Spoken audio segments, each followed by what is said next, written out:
It's time to cook the book. What's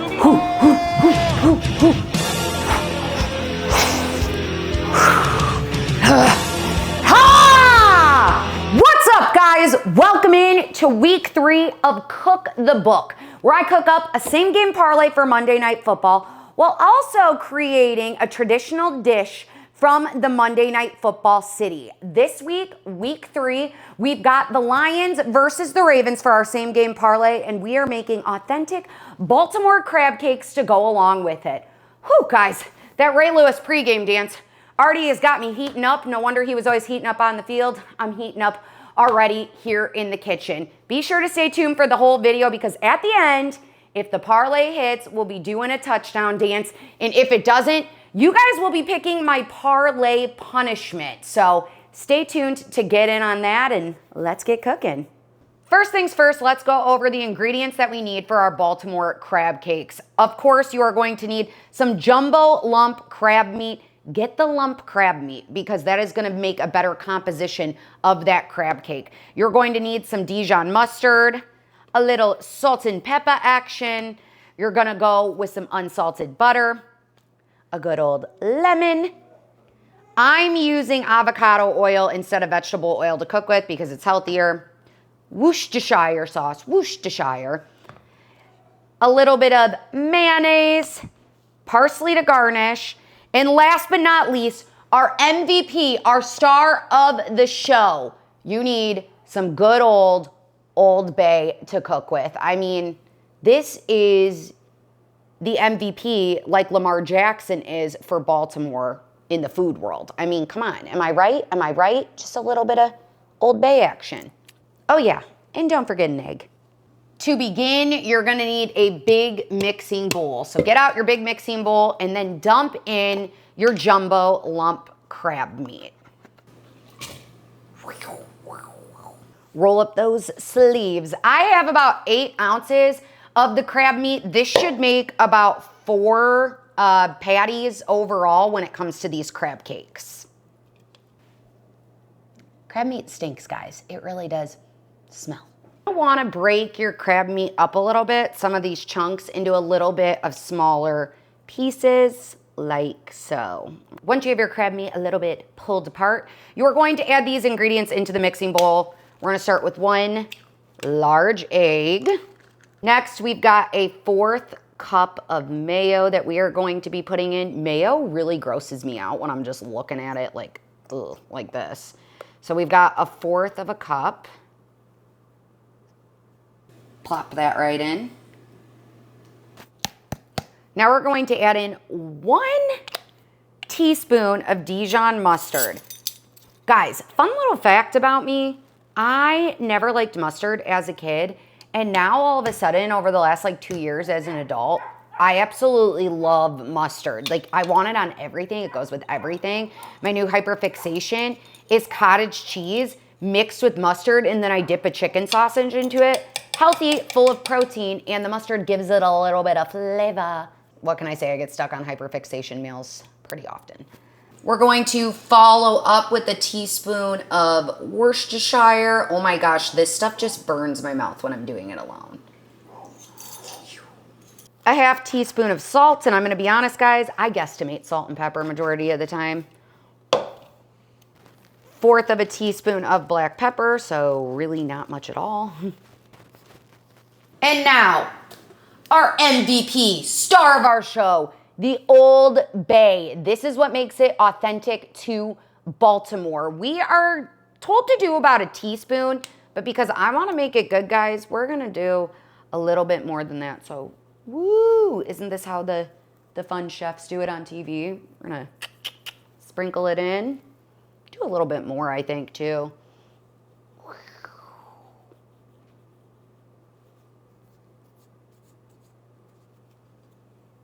I did an extra dash. Okay, last but not least, 1 teaspoon of our lemon juice. And I'm doing fresh lemon juice, so right over top. There's our 1 teaspoon. I love lemons, guys. I like literally eat them raw all the time. When they come on like a drink, I just take them off and I rip them right off the rind. Delicious. Love a good lemon.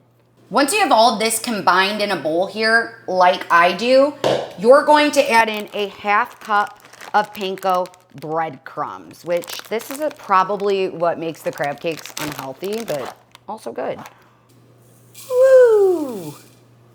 Once that's all in a bowl, you are going to gently start to stir this because you don't want to break up all of the crab lumps too much.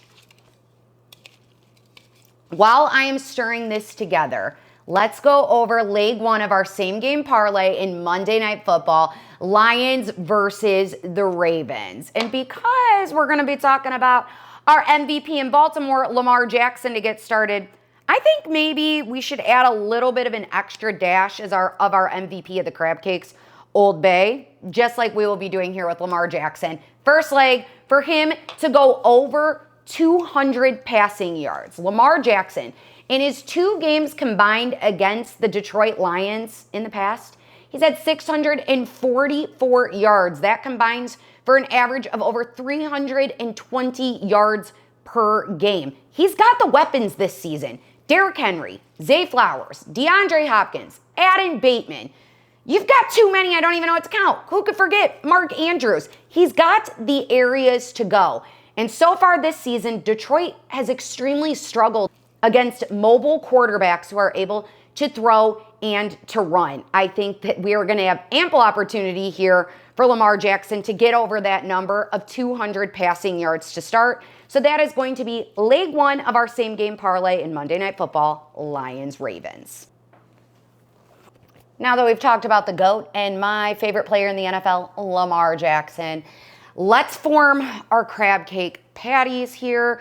I'm going to do this with my hands to get started. So I'm going to tell you guys one of my favorite NFL stories that I have. So this was last year at Monday Night Football. I was there for work with a brand, and it was the Jets-Bills game. Now, mind you, I've never been to the Jets Stadium, never been to a Jets game in my life, but let me just say, y'all were not the friendliest fans, but that's all right. So Jets are down pretty big, you know, Bills taking over, which that's kind of what you expected with Josh Allen in that game in primetime.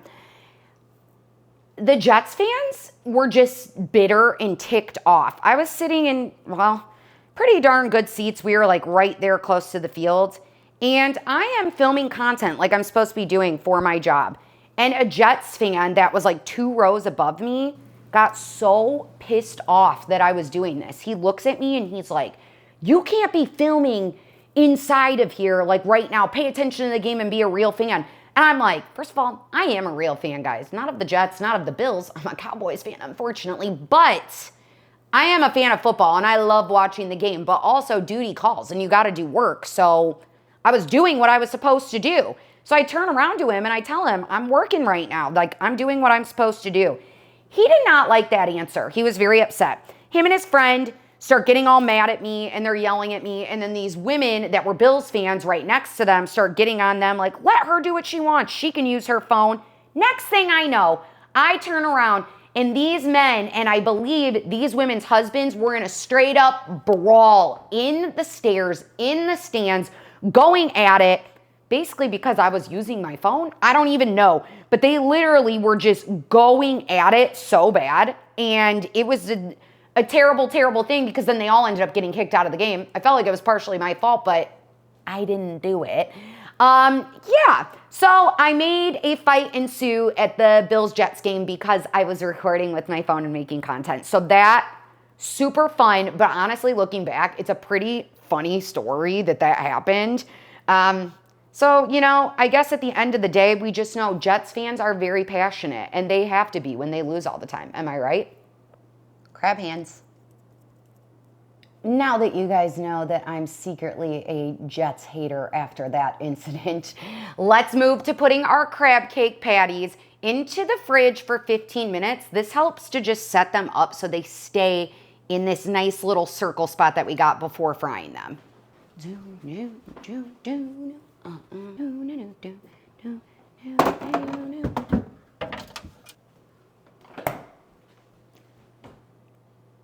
crab cakes are shaping up in the fridge, let's go over leg 2 of our same game parlay in Monday Night Football, Lions-Ravens. And we're keeping it simple, just like our simple ingredients in the crab cakes.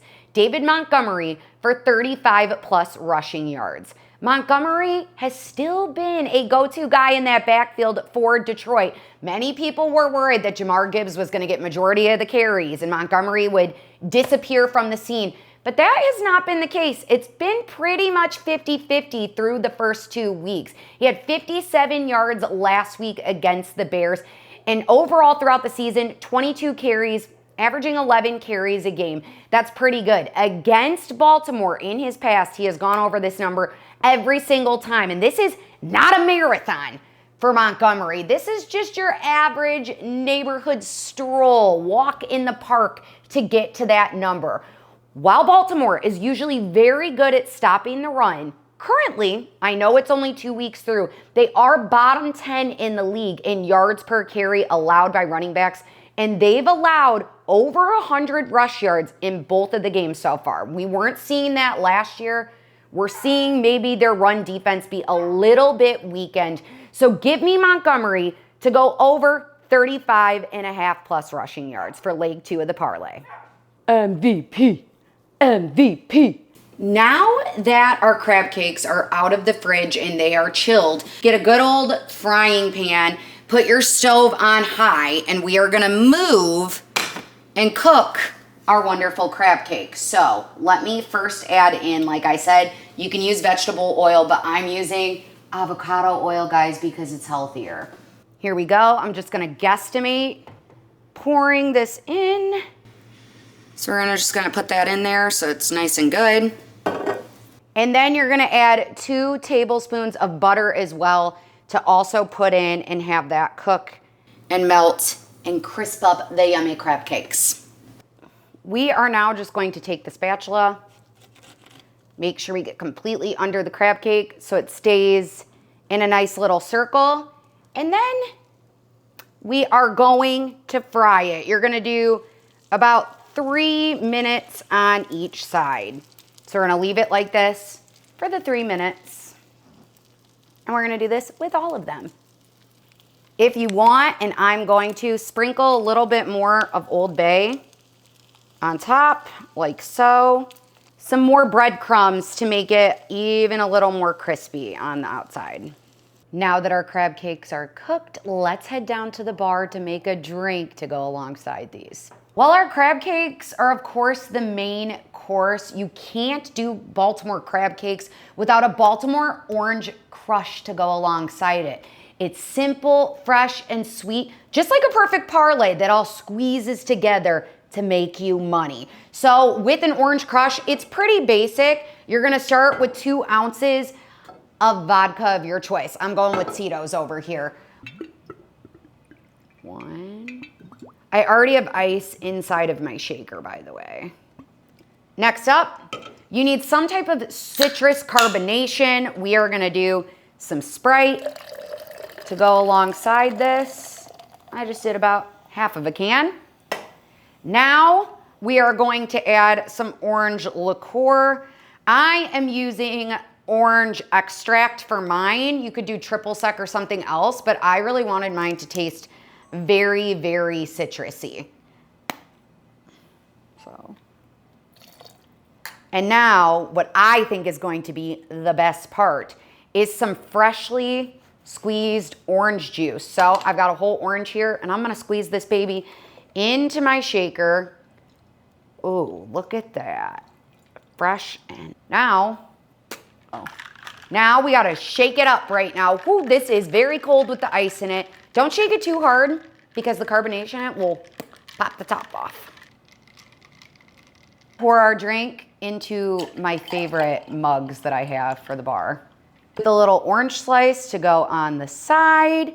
To make my own little touch of it to be a little more Baltimore-esque, we are gonna put some Old Bay sprinkled on top and along the rim. I just thought that would be a cool little touch. Cheers. Now that my crab cakes and my orange crush are complete, let's complete our same game parlay, and that's gonna end with Derrick Henry, the king, to get in the end zone against the Lions.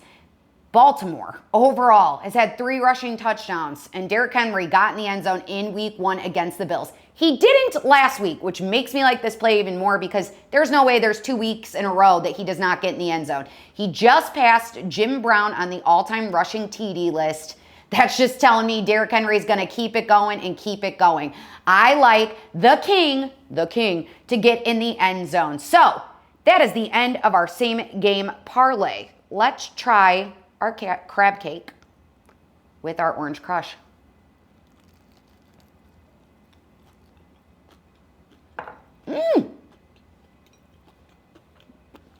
Wow. I did a good job, if I do say so myself. I'm like really impressed with how good these are. I garnished them with a little bit more Old Bay and some parsley on top too. Super, super good. Wash it down. With the orange crush. So let's go over our same game parlay now one final time here, along with our crab cakes and our orange crush. We've got Lamar Jackson, 200 plus passing yards. David Montgomery, 35 plus rushing yards. And then Derrick Henry to get into the end zone. That comes out to about plus 300 on FanDuel. Remember, all odds, lines, injuries, everything could be subject to change, but that's what I got it at when I made this video. Now, if this parlay hits, we're going to be doing a touchdown dance next week. If it does not, we are going to have a parlay punishment. And here are your guys' options. Vote in the comments below. If it doesn't hit, I have to do a spoonful of good Old Bay. Number 2, I have to wear a crab hat for part of next week's episode. Or number 3, I've got to chug an orange crush on camera. So vote in the comments below which one you guys would go with. Y'all, I've always loved crab. It's one of my mom's favorite foods, so we ate it a lot growing up. Thanks for watching this week's episode of Cook the Book. Be sure to like, comment, subscribe, do it all. And I'll see you guys here next week for Monday Night Football. Honey, the food's ready.